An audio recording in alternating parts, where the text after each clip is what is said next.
Welcome to ABC campus. आज हम आई cap के स्प्रिंग 2024 के अटेम्प्ट से एक पास्ट एग्जाम का क्वेश्चन डिस्कस कर रहे हैं करेक्शन ऑफ एरर के टॉपिक पे। क्वेश्चन का नाम है मिड जर्नी एंटरप्राइजेस। 8 मार्क्स का ये क्वेश्चन है। तो क्वेश्चन का डाटा ये है कि the accountant of mid journey enterprise prepare the draft statement of profit loss for the year ended 31 December 2023 which showed gross profit and net profit of 1,360,000 and 590,000 respectively. Following errors were found on a detailed review of draft financial statement. हमें 5 errors बताए हुए हैं। उसके बाद ये बताया हुआ है कि पीरियोडिक इन्वेंट्री सिस्टम यूज करते हैं इन्वेंट्री के लिए। और क्वेश्चन की रिक्वायरमेंट ये है कि हम करेक्टेड ग्रॉस प्रॉफिट और नेट प्रॉफिट कैलकुलेट करें। तो हमें जो ड्राफ्ट फाइनेंशियल स्टेटमेंट्स हैं उनकी फिगर्स दी हुई हैं, यानी इसमें तो एरर्स हैं, और जब हम एरर्स के करेक्शन का इफेक्ट इनकॉर्पोरेट करेंगे इन फिगर्स में तो हमारे पास करेक्टेड ग्रॉस प्रॉफिट आ जाएगा। तो स्टेप वाइज इस क्वेश्चन को सॉल्व करने की तरफ चलते हैं। क्वेश्चन का अगर हम इनिशियल डाटा देखें तो उसके मुताबिक हमें ग्रॉस प्रॉफिट गिवन है 1.36 मिलियन का और नेट प्रॉफिट गिवन है 590,000 का। तो ये डाटा हम एज इट इज पहले स्टार्टिंग पॉइंट के तौर पर लिख लेते हैं। इसके बाद हमारे पास डिफरेंट एडजस्टमेंट्स हैं, जिसमें पहली एडजस्टमेंट अब हम देखते हैं कि purchase return of ₹20,000 were recorded as sales return of ₹2,000। यानी सेल्स रिटर्न जो रिकॉर्ड हुई वो गलत रिकॉर्ड हुई, सही रिकॉर्ड होना चाहिए था परचेज रिटर्न जो कि रिकॉर्ड नहीं हो सका। अब करेक्शन की एंट्रीज हम पास कर रहे हैं सिर्फ आप लोगों की अंडरस्टैंडिंग के लिए, वरना क्वेश्चन की रिक्वायरमेंट में एंट्रीज रिक्वायर्ड नहीं है। तो सेल्स रिटर्न को अगर हम रिवर्स करते हैं तो एंट्री टिपिकल जो होती है वो sales return to trade receivable है, लेकिन हम रिवर्स करेंगे तो ट्रेड रिसीवेबल डेबिट और सेल्स रिटर्न क्रेडिट। अब सेल्स रिटर्न क्योंकि एक इनकम और एक्सपेंस का नॉमिनल अकाउंट है और ये क्रेडिट हो रहा है, क्रेडिट हो तो इससे प्रॉफिट इंक्रीज होता है। और सेल्स रिटर्न क्योंकि सेल्स और कॉस्ट ऑफ सेल्स जीपी में भी यूज होती है, तो ग्रॉस प्रॉफिट और नेट प्रॉफिट दोनों इसकी वजह से इंक्रीज हो जाएंगे। लेकिन दूसरा इंपैक्ट जो हमारे पास आएगा वो ये कि हमने परचेज रिटर्न भी तो रिकॉर्ड करनी है 20,000 की। 2,000 की हमने सेल्स रिटर्न रिवर्स कर दी, 20,000 की परचेज रिटर्न भी रिकॉर्ड कर देते हैं। तो परचेज रिटर्न रिकॉर्ड करेंगे तो ट्रेड पेबल्स डेबिट और परचेज रिटर्न क्रेडिट, इससे भी ग्रॉस प्रॉफिट और नेट प्रॉफिट हमारा इंक्रीज हो जाएगा। क्योंकि याद रखें कि जितने भी इनकम और एक्सपेंस के क्रेडिट आइटम है, क्रेडिट की वजह से इंक्रीज होगा और डेबिट की वजह से डिक्रीज होगा। तो क्रेडिट वालों में प्लस। अब इसका इफेक्ट हम देखते हैं। सेल्स रिटर्न जब रिवर्स करेंगे तो उससे हमारा profit, gross profit net profit दोनों बढ़ जाएंगे, और परचेज रिटर्न को रिकॉर्ड करने से भी हमारा ग्रॉस प्रॉफिट और नेट प्रॉफिट बढ़ जाएगा, दोनों क्रेडिट आइटम है।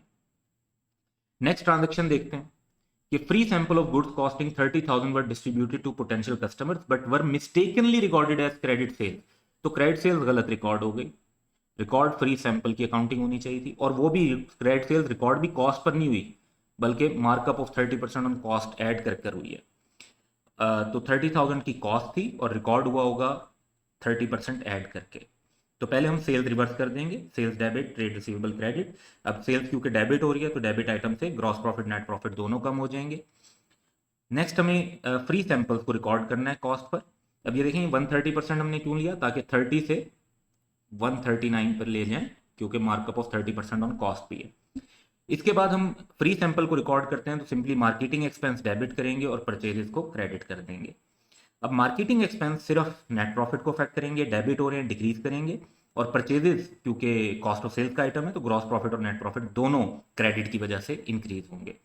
तो रिवर्सल ऑफ सेल्स की वजह से हमारा प्रॉफिट कम हो जाएगा, मार्केटिंग एक्सपेंस की वजह से सिर्फ नेट प्रॉफिट कम होगा, परचेजेस क्रेडिट होने से हमारा क्रेडिट आइटम है तो हमारा ग्रॉस प्रॉफिट और नेट प्रॉफिट दोनों इंक्रीज कर जाएंगे। तो ये हमने फर्स्ट 2 ट्रांजेक्शन और उनका इफेक्ट लिया। याद रखें कि जो एंट्रीज हैं ये सिर्फ आप लोगों की अंडरस्टैंडिंग के लिए, क्वेश्चन की रिक्वायरमेंट नहीं है।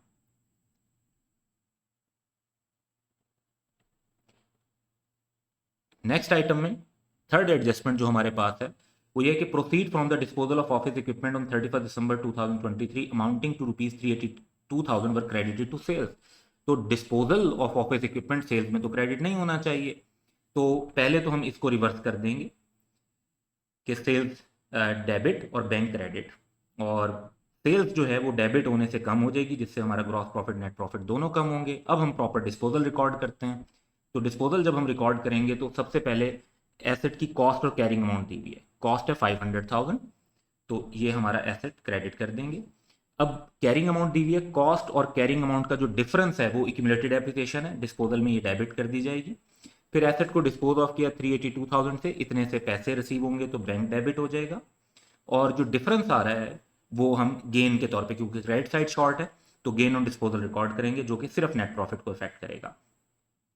अब यहाँ पर सेल्स को रिवर्स करने से इम्पैक्ट हमारा आएगा, लेकिन साथ ही ये देखेंगे इस टिपिकल डिस्पोजल के क्वेश्चन में हम डेप्रिसिएशन भी करेक्ट करते हैं, लेकिन यहाँ पर क्योंकि डिस्पोजल जो हुआ है वो 31 दिसंबर 2023 को हो रहा है, तो हमें कोई डेप्रिसिएशन की एडजस्टमेंट करने की जरूरत नहीं है। पूरे 12 मंथ की डेप्रिसिएशन रिकॉर्डेड है, और डिस्पोजल भी ईयर एंड पर हो रहा है, तो 12 मंथ की ही रिकॉर्ड होनी चाहिए थी।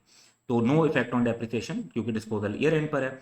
अब सेल्स को जब हम कम करेंगे, तो सेल्स को कम करने से हमारा प्रॉफिट कम हो जाएगा, जीपीबी और एनपीबी।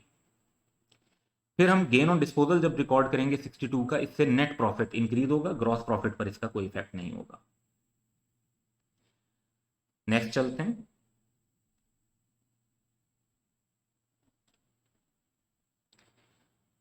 फोर्थ पॉइंट ये है कि ट्रांसपोर्टेशन आउटवर्ड्स, विच मीन्स कि जब हम कस्टमर को चीज़ें भेजते हैं तो जो ट्रांसपोर्टेशन की कॉस्ट लगती है वो 240,000 की थी, और वो गलती से ट्रांसपोर्टेशन इनवर्ड के तौर पर रिकॉर्ड हो गई, यानी परचेज में इंक्लूड हो गई।